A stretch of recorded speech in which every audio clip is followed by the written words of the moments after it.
I found out in the courthouse my name, my signature, stamped across a $530,000 mortgage I never signed. It wasn't just fraud, it was betrayal, with my parents holding the pen. I sat there, the clerk sliding the papers across the desk, my stomach tightening like a noose. They had done it behind my back, tying my future to my brother's debts. My parents smiled when I confronted them, like it was some harmless trick. "You'll be fine," my father said.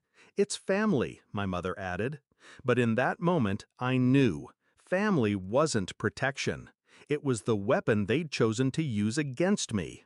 So I took action, and what came next, they never imagined.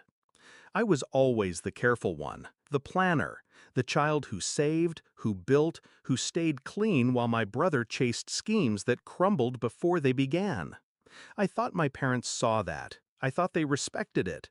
But deep down, they only saw me as a safety net. Every time my brother failed, they turned to me. "Help him. Cover this. It's your responsibility." And every time, I gave in. Until this. This wasn't help, this was theft. I started piecing it together. The loan documents, the notary stamp, the way my brother avoided my eyes at the kitchen table. It wasn't sloppy, it was deliberate. My signature had been forged, notarized, filed, all with my parents' blessing. They didn't just let it happen, they orchestrated it. And when I pressed them, they didn't deny it.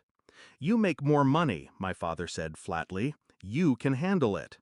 Like my entire future was just fuel for my brother's fire. I walked away without a word.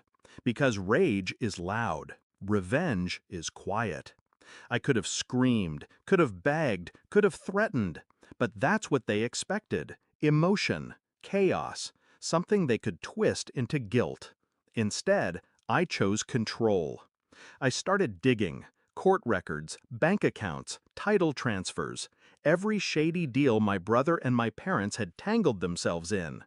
They thought their secrets were buried under layers of paper. They forgot I know how to dig.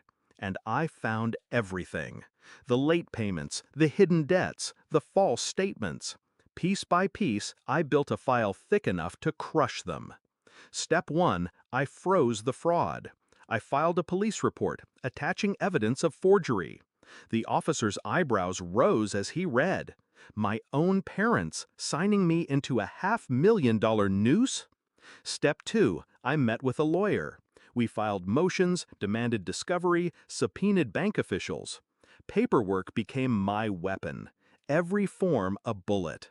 Step 3, I set the trap. My parents thought they could talk me down, guilt me into silence. So I let them believe I was wavering. I let them think their manipulation was working. And then I turned it all over to the prosecutor. The hearing was packed. My parents sat at the table, smug.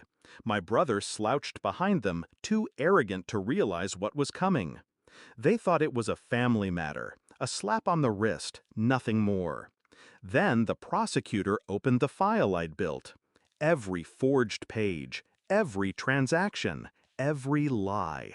The room shifted. My parents' confidence cracked. My brother paled. And when the judge turned to me, asking if I had anything to say, I finally spoke. My name was stolen. My future was stolen. By the people who were supposed to protect me. I'm here to take it back. Silence followed. Heavy. Final. The charges were read. Fraud, forgery, conspiracy. My parents stared at me like I'd betrayed them.